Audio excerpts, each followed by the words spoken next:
శంకర్ విలాస్. చెప్పండి మేడం. నేను police station నుంచి కానిస్టేబుల్ మంజుని మాట్లాడుతున్నాను. ఒక వెజ్ మీల్స్ పంపించండి, మనీ వచ్చాక ఇస్తాను. Sure madam.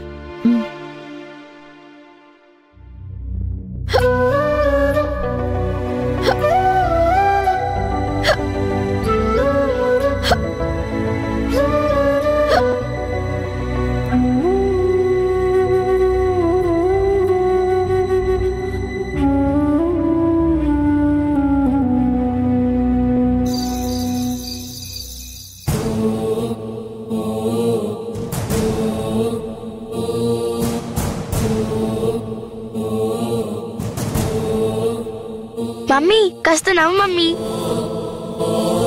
ఏంటి శ్రియా ప్రియా, ఎప్పుడు అత్తయ్య గారికేనా? నాకు కూడా ఫోటో తీయచ్చు కదా. మేము మా మమ్మీకి మాత్రమే ఫొటోస్ తీస్తాం. ఏంటి ఇప్పుడు నీకు ఫొటోస్ అవసరమా? అడిగినంత మాత్రాన తీస్తున్నారా ఏంటి దొంగ మొహాలు? Mummy smile, mummy mummy please smile. ఇక్కడ నేను అవమానంతో చచ్చిపోతుంటే మీకు ఫోటోస్ కావాల్సి వచ్చాయా? ఫోటోస్ అయిపోయింది, అంతా అయిపోయింది. ఇన్నేళ్లుగా సమాజంలో నేను గూడుగా కట్టుకున్నా నా పరువు మొత్తం గంగలో కలిసిపోయింది. ఇప్పుడు నియోజకవర్గానికి నా మొహం ఎలా చూపించుకోవాలి? అసలు నేను బయట తలెత్తుకుని ఎలా తిరగలను? మొన్న పెళ్లి వాళ్ళ దగ్గర సత్య గురించి లేనిపోనివన్నీ చెప్పి వాళ్ళ ముందు తల దించుకునేలా చేసింది. ఈ రోజు నలుగురి ముందు నా మీద లాఠీ చార్జ్ చేసి నా పరువు పోయేలా చేసింది. అసలు అదెవరో?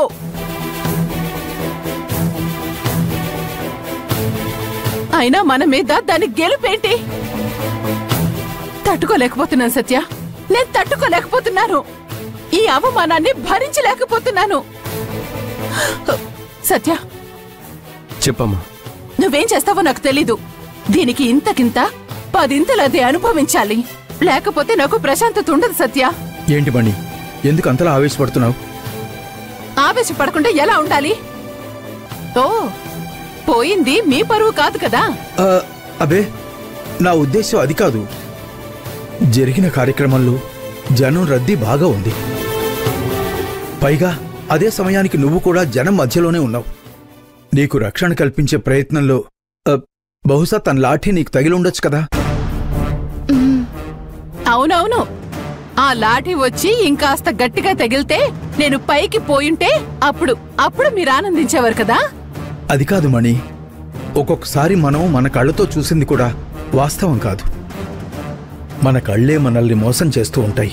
అలాంటిది తను కావాలనే లాఠీ చార్జ్ చేసిందా లేదా అని మనం కాస్త ఆలోచించాలి కదా. అవునమ్మా, ఆలోచిస్తుంటే నాకు కూడా ఒక రకంగా అది కూడా జరిగుండొచ్చు కదా అనిపిస్తుంది. ఏంట్రా? అవునమ్మా, ఒకసారి నువ్వు కూడా ఆలోచించు. బహుశా నువ్వేమైనా పొరపాటు పడ్డావేమో. ఏంట్రా, మీ నాన్నగారి విప్లవ భావాల గాలి నీ మీదకి సోకిందా ఏంటి? తండ్రి కొడుకులిద్దరూ ఎప్పుడూ లేంది ఇప్పుడు ఒకటే మాట మాట్లాడుతున్నారు. అంతేలే, నీళ్లు వంక పారతాయి కానీ మెట్లెక్కి పారుతాయా? మీ ఇద్దరిది ఒకటే రక్తం కదా.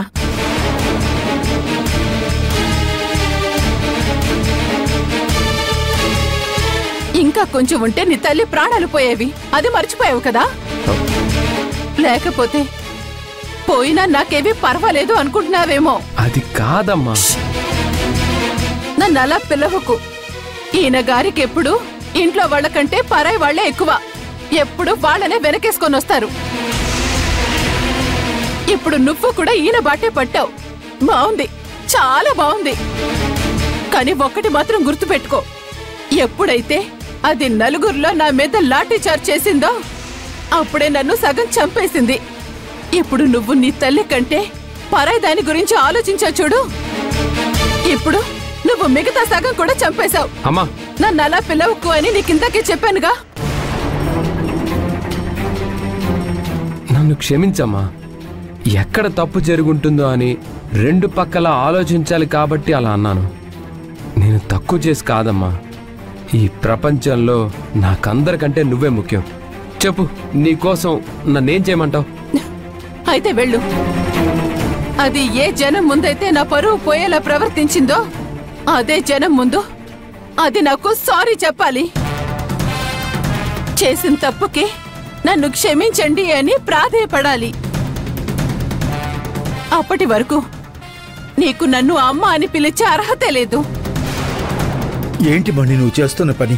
సర్ది చెప్పాల్సింది పోయి ఇంకా వాడిని ఎందుకు రెచ్చగొడుతున్నావు? అమ్మా, చెప్పాను కదా, నాకు ఈ ప్రపంచంలో అందరికంటే నువ్వే ముఖ్యం.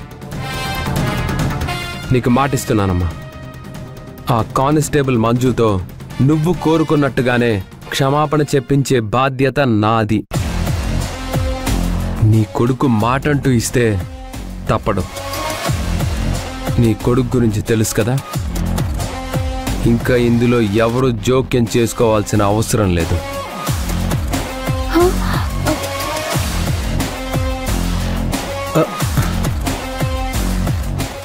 విన్నారుగా, ఇక మాకు నీతులు చెప్పింది చాలు. వెళ్ళి మీ బ్రష్ కి పని చెప్పుకోండి. వెళ్ళండి.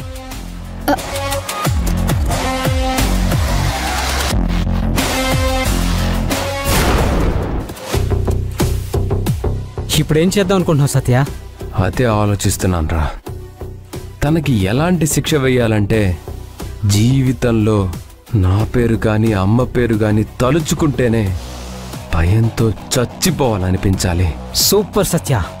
లేకపోతే ఆవిడంత తేలిక వదిలిపెడతామా? ఒక పని చేద్దాం, ఇప్పుడే ఎమ్మెల్యే గారితో చెప్పించి ఆవిడ ఉద్యోగాన్ని తీయించేద్దాం. పొట్ట మీద కొడితే గాని ఆ ఆకలి బాధలో నేరుగా అమ్మ కాళ్ళ దగ్గరికొచ్చి క్షమాపణలు చెప్పించేలా చేస్తాయి. అంతేనా? సరిపోదు, అస్సలు సరిపోదు. ఇంతకు మించి కావాలరా. పోనీ మంగళవారం గారిని ఎత్తుకొచ్చినట్టు ఈ మంజుని కూడా కిడ్నాప్ చేస్తే? వద్దురా. తను డ్యూటీలో ఉంటున్న ఒక పోలీస్ కానిస్టేబుల్, పైగా ఒక ఆడపిల్ల. ఆడపిల్లని కిడ్నాప్ చేయడం చాలా తప్పు. అది కూడా నిజమే అనుకో. మరి ఇంకేం చేయాలి? చూడగా ఆ వీడియో ఏమో పెద్ద వైరల్ అయిపోతుంది. జనాలందరి దృష్టిలో ఆ మంజు ఏమో హీరోలాగా, మనమ్మ విలన్లాగా కనిపిస్తున్నారు. ఇంత చేసినందుకు ఆ మంజుకి తగిన గుణపాఠం మాత్రం చెప్పాల్సిందే. చెప్పు సత్య, ఏం చేద్దాం?